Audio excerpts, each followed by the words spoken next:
This is ABC15 Mornings. A 19-year-old in critical condition. 2 others are recovering after a shooting spree at Westgate in Glendale. What we are learning about the man who admitted to this and his possible motive. Plus, it's been a busy week for firefighters. Right now, crews are battling 2 new fires, and dry and windy conditions are not making things any easier for them. It's already been pretty active, hasn't it? Yeah. On that note, we say good morning to you on this Friday, a getaway Friday for a lot of you as we move into the Memorial Day holiday. I'm Kaylee O'Kelly here for ABC 15 Mornings. Our Nick Saletti is social distancing from home. Good morning. Hey, good morning to you, Kaylee, and happy Memorial Day weekend to you and everyone who's watching us and waking up at home right now. I know a lot of you want to know what that most accurate forecast looks like, so let's get right to meteorologist Iris Hermosillo, who's got a sneak preview for us. Hey, Iris.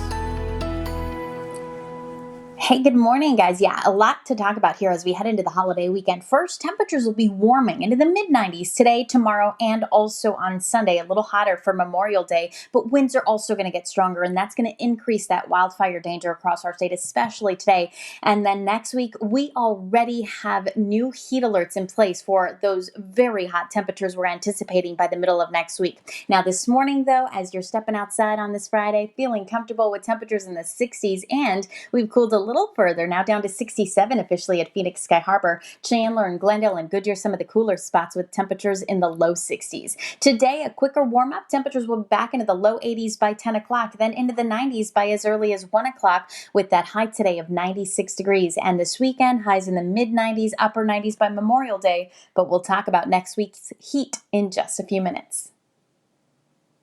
Okay, Iris, thank you. New this morning, a deadly shooting involving police in Ahwatukee. We know 1 man was killed. Thankfully, no officers were injured. ABC 15's Carla Navarrete is live near Desert Foothills Parkway and Chandler Boulevard for us. Carla, still an active scene out there. Tell us what's happening. Yeah, I'll tell you, it all started when Phoenix police officers responded to a condominium community here, as you mentioned, Desert Foothills Parkway near the Loop 202, that new freeway. I can tell you it started at 11 o'clock last night. That is when they showed up at the door of one of the apartments here. And when the person inside answered the knock, take a listen to what police say happened next. An individual, a 40-year-old man, came to the door. He was armed, and one of the officers, based upon that encounter, one of the officers on scene fired at that individual, struck him, and he was pronounced deceased on the scene. No officers were injured in all of this, and no one else inside that apartment that we know of was hurt. Now, we don't know yet if the call came to police from either a neighbor who was hearing what was happening inside the apartment, or if that call came from inside of that apartment. But all we know for now is that no officers were injured. That one person, that 40-year-old man, has died here at the scene. So for now, reporting live in Ahwatukee, I'm Carla Navarrete, ABC 15 Arizona. All right, Carla, thank you very much. 3 minutes past the hour. Westgate is open for business this weekend in Glendale after that terrifying shooting on Wednesday night. The lone suspect is behind bars right now, reportedly admitting to those crimes. This morning, our Mark Thompson is live talking about what we are learning about this 20-year-old now. Good morning. Yeah, Kayla, good morning to you. And police say that the 20-year-old suspect admitted that he was out to harm 10 people when he went on that shooting spree at Westgate in Glendale Wednesday night. This while many people were simply out having dinner with friends. But if I had to describe it, it's something that you'd see in maybe a war movie. Loud, quick burst. Armando Hernandez Jr. identified as the suspect. Glendale police say within 10 minutes they arrived on scene and took him into custody. In total, 3 people injured, including a 19-year-old who is in critical condition, a 16-year-old who is recovering, and a 30-year-old woman who is back at home. Again, according to police, Hernandez admitted to the shooting. He said that he went to Westgate to target victims. He wanted to gain some respect, and he felt that he had been bullied in his life. Glendale police say Hernandez had an assault rifle. It's still unclear how many times he pulled the trigger. He's facing 16 possible felonies, and he's held on a $1 million cash bond. He'll be back in court on Thursday. This investigation not over. Police are asking anyone with any additional information on either the suspect, Hernandez, or the shooting itself to come forward and give them a call. Reporting live this morning, Mark Thompson, ABC 15 Arizona. Back to you. It was such a beautiful night. So many people out there just enjoying the weather. And we are hearing from another witness who was there this morning, that State Senator Martin Quezada. Westgate is part of the district he represents, calling this a terrifying experience. But he also says it could have been a lot worse. The moment I first heard the shots, I would say until the moment the shots ended and I walked outside, law enforcement was already arriving. Because of that quick response, I think, they very well saved a lot of lives.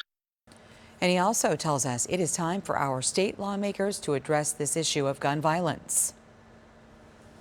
Now, this morning, crews are battling multiple wildfires out there in Arizona, the latest sparking near WADDELL and the White Tanks. It's burned about 35 acres. The White Tanks Park is closed. Fire officials believe this one was human-caused.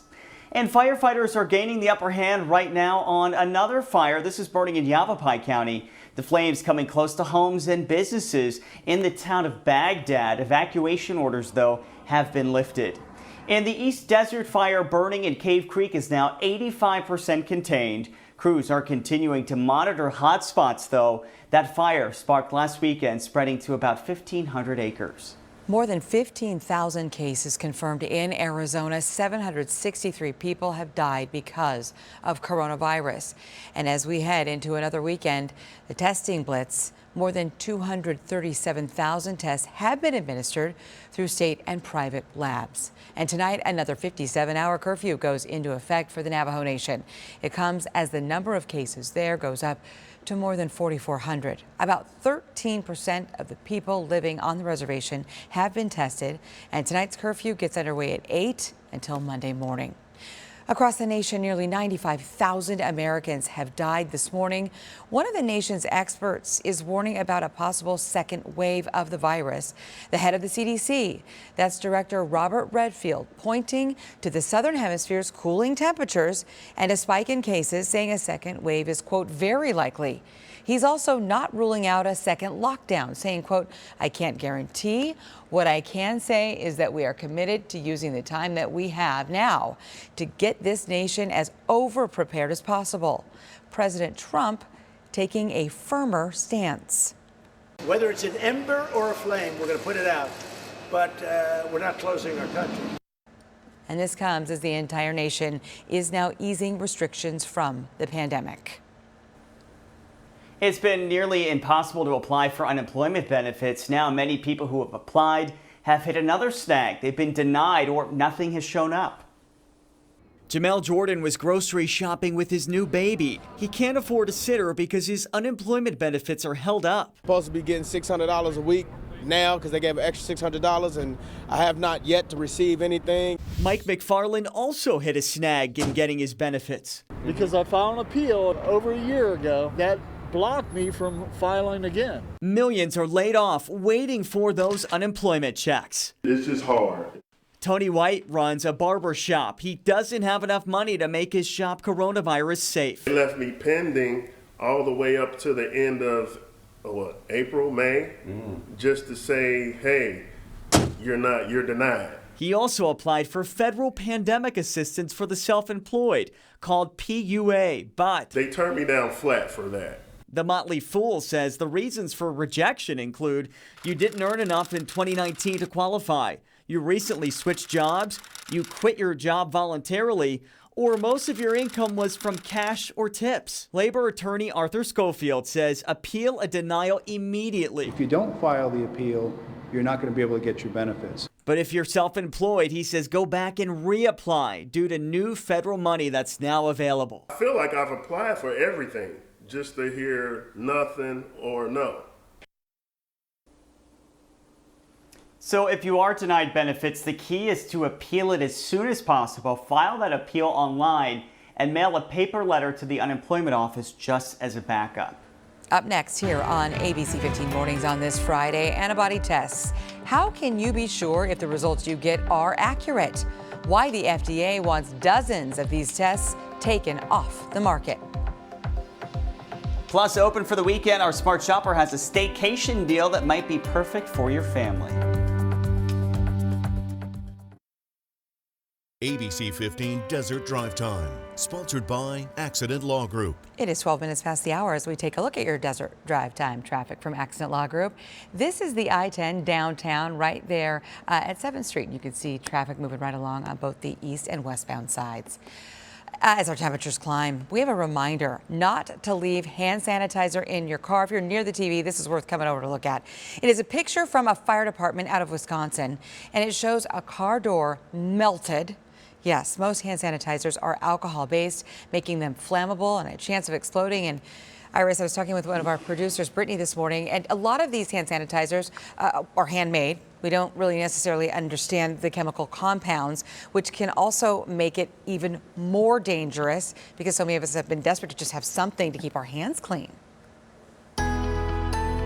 No, absolutely. So I guess it's a good reminder to take it with you and always take it out of the car and don't leave it, especially as we start to get hotter, because we've got some much hotter days in our 7-day forecast. Now, today we're talking hotter conditions, but also an increase in that wildfire danger. Already we've seen multiple wildfires get started this week, many yesterday, and the winds weren't even that strong. And now today we're going to add winds into the mix. So not only is the risk for fires getting started pretty high, but now we've got the risk for fires to spread very easily because of these higher winds. Officially, we are under a fire weather warning or a red flag warning in northwest Arizona, all of Mojave County, the western portions of Coconino County included in this alert. And that's where the winds will be the strongest today. But we're talking breezy to windy conditions across the state and that elevated fire risk even as we head into the weekend. So this is going to be something to keep in mind as you make your Memorial Day weekend plans. Right now, winds between 5 and 15 miles an hour across the state, starting to pick up a little bit in spots like Prescott, Sedona,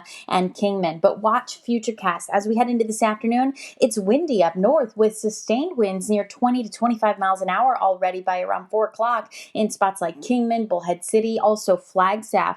For the valley, our breeze is picking up too, especially as we head into this evening. Here's Futurecast 8 o'clock here tonight. We've got winds sustained near 15 miles an hour. Our wind gusts will peak closer to about 20 to 25 miles an hour. So not as strong as what we're going to deal with up north, but either way, still important to be mindful of the fire risk both in the valley and across Arizona today and into the weekend. Remember, it only takes one spark. So make sure that you're following those fire restrictions. Discard cigarettes and cigarette butts properly, not out of your window. Make sure that your car is not causing any unintentional sparks that potentially could start a wildfire without you even knowing, as maybe you're driving along some of our state highways. So a lot to keep in mind. But also, as we talk temperatures, get ready for warmer weather here as we head into the weekend. Right now, still feeling pretty good. We're at 58 degrees in Chandler, 61 in Glendale, and we're now down into the upper 50s in spots like Laveen, too. Buckeye still in the 50s, Wickenburg as well. We're at 67 officially at Phoenix Sky Harbor, 54 in Sedona, 33 and just above freezing in Flagstaff. By this afternoon,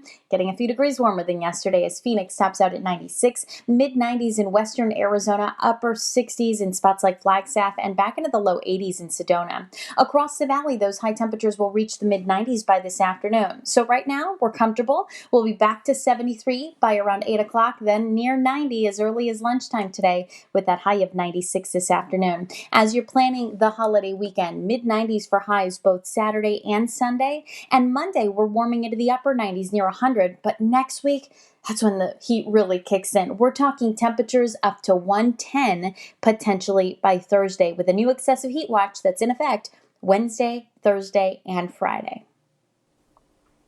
Iris, thank you. Let's get to some of your top stories. The FDA is cracking down on those antibody tests. Several tests were quickly launched with little federal oversight, but now the FDA is requiring companies to file paperwork showing their tests actually work.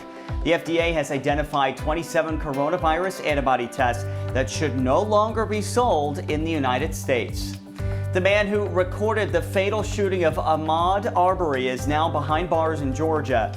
William Bryan Jr. facing charges of murder and attempt to commit false imprisonment. One of the other suspects in this case claims that Bryan tried to help them stop Arbery earlier, but Bryan insists he was not involved in the shooting. It could be a very active Atlantic hurricane season. The National Oceanic and Atmospheric Administration, or NOAA, is predicting the 2020 storms will be above average. They're forecasting between 6 and 10 hurricanes, and about half to be Category 3 or higher, so major storms there. 6:17, and if you are thinking about maybe hitting the road for the Memorial Day weekend holiday, we do want to talk about gas prices here. They are back up to rising. This is up 14 cents in a month. The national average, $1.94 a gallon for regular. In Arizona, the average is $2.13. However, the lowest prices we're finding are in Scottsdale at $1.78.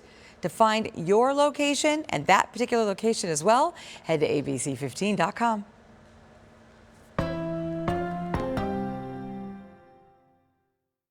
Smart shopper Chelsea Davis here, working from home. Normally this time of year we would talk about staycations and exclusive discounts. Well, some resorts are reopening and the Fairmont Scottsdale Princess has 2 special packages that they're offering you. First up, it's called Sip, Savor, and Splash. Room rates start at $199 and it includes a $100 resort credit per day. That's like paying $99 to stay and using $100 for your family at the resort. The other, specifically for Arizona residents, score 40% off the best available rates and the resort fee is waived. That's normally over $35. Here's an inside tip for how to find the lowest rates. In June, book on Mondays, Tuesdays, or Wednesdays. Want to go sooner? This Saturday, there will be fireworks to honor frontline medical workers and first responders. All of their traditional restaurants are open for dine-in or takeout. The pools are open too, just in case you want to cool off and splish splash around. For more, go to abc15.com/smartshopper. Okay, thank you, Chelsea. Appreciate that. Downtown Chandler is hoping to get you out to restaurants with Dine in the Park. Starting today, you can order carry-out from downtown eateries and then enjoy your beer or wine. Alcohol can only be consumed in certain spots. There will be signs posted to let you know where. The wave-free shuttle, it's also back in service, so you can go from the parking garage to a restaurant and then to the park.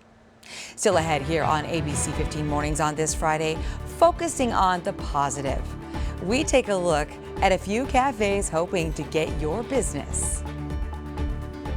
Plus, one-on-one with Senator Kyrsten Sinema and her solution to help millions of struggling Americans.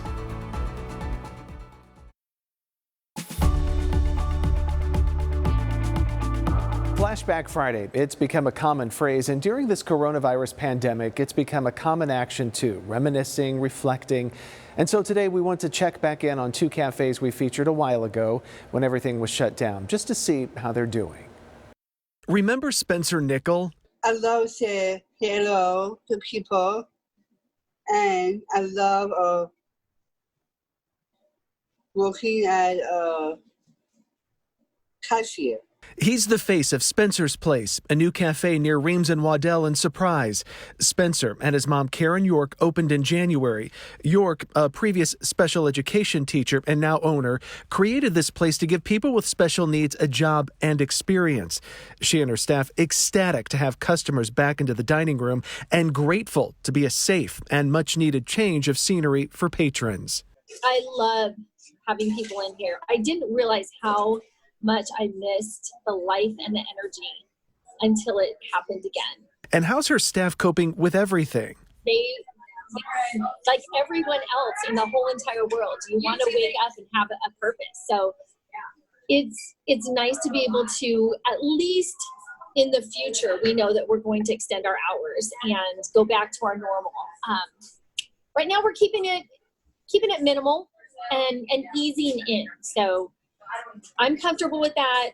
I think the community is comfortable with that. Also easing into changes, remember Chef W. Reith from Not Your Typical Deli in Gilbert? There is a 85% unemployment rate nationally for adults with developmental disabilities. There's also a 90% rate in Arizona. We thought it was pretty staggering numbers, and we wanted to make a difference. And they've been doing just that since 2016. Chef Reith originally shared how trying the shutdown was and how difficult it was to slim down his staff and shift to the takeout business model. Now, a different tune. Things are great. I took this crisis as an opportunity to evolve as a business. And we're really excited about the stuff we've been able to create. We have brought a few more people back, which has been nice to have the extra help. The community's been supporting us awesome. Like we've been doing. Business isn't as good as it used to be, but we're very blessed to have the business that we have. Not Your Typical Deli's outdoor patio is open for you to dine in, or you can still order to go. And Not Your Typical Deli is donating food to nurses, as well as headbands with buttons to keep their surgical mask from hurting their ears. We introduced, like throughout the pandemic, I'm doing bagel schmears now. So I took our chocolate chip cookies and I grounded them up and made a bagel schmear with my chocolate chip cookies. Made a cappuccino schmear, sold the caramel schmear, and apple fritter schmear as well. They also created a retail site too. Like we're doing like dry pastas and olive oils and like canned stuff, canned San Marzano tomatoes, and we're selling bagels and fresh bread. Both Chef W. Reith and Karen York are focusing on the positives. We had a staff meeting, we had a pizza party. I said, you guys, we made it. We made it. I don't even know how, but we made it. So it was really exciting. I feel empowered. I feel very positive. I remember my life right before this happened, and I truly believe my life is better now. I do. And it's great to hear how positive they are right now. We've been sharing other inspiring stories about the restaurants you love, hundreds of them actually. So to see how you can support each spot, go to abc15.com/open. And if there's a restaurant you love that we should highlight, email us at openandaz@abc15.com. All right, Justin, thanks. I really want some schmear now. Hey, next at 6:30, go outside and enjoy yourself this weekend. Dr. Anthony Fauci encouraging Americans to get fresh air while taking one major precaution. We'll tell you what that is. The crime scene tape is up where a Valley neighborhood is flooded with officers after a deadly shooting involving police.